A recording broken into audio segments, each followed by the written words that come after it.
'Twas the night before Christmas, and all through the house not a creature was stirring, not even a mouse. Oh, the mouse was definitely out of the picture. The stockings were hung by the chimney with care, but Kris Kringle better not be coming around after what he done.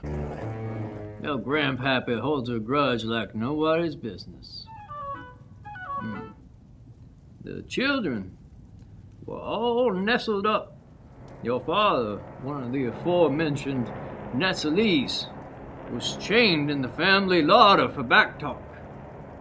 When out on the lawn arose such a clatter, I went out to see, and it was Santa Claus, with his unholy reindeer minions pulling his Panzer Mark III sleigh.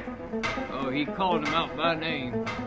On Dasher, on Crenshaw, on Claymore and Saxby, on Heinrich, on Slithertooth, on Phineas and Sergeant Faircloth.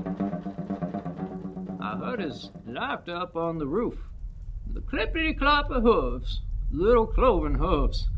Clippity-clop, clippity-clop, clop, clippity-clop, clop, clop.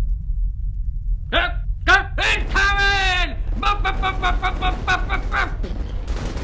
You ever seen the entrails of your best friend splashed across your face like a hot stew?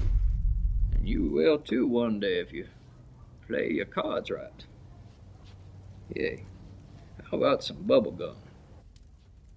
Now, up on the rooftop, that clatter was like the sound of a hot hailstorm, like Asmodeus himself done been fed up with our sinning ways. The Santa Claus went down that chimney. It was the last mistake of his unnatural life.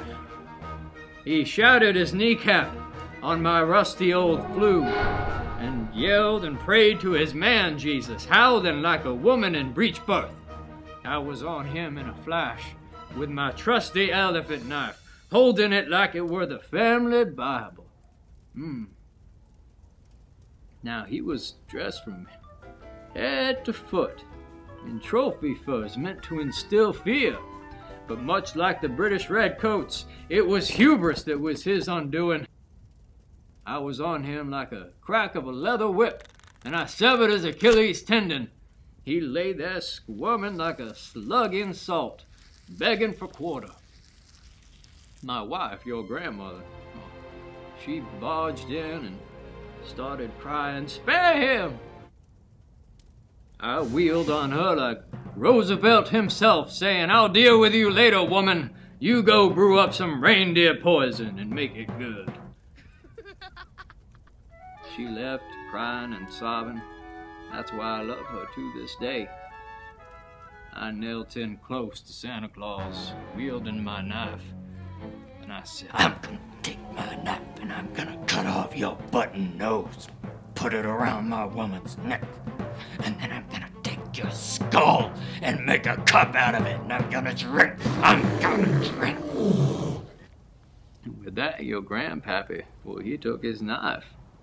He drew it across the throat of Kris Kringle, Esquire. All the blood gushed out like a jolly candy sauce for all the good little boys and girls. Merry Christmas to all, and to all a good night.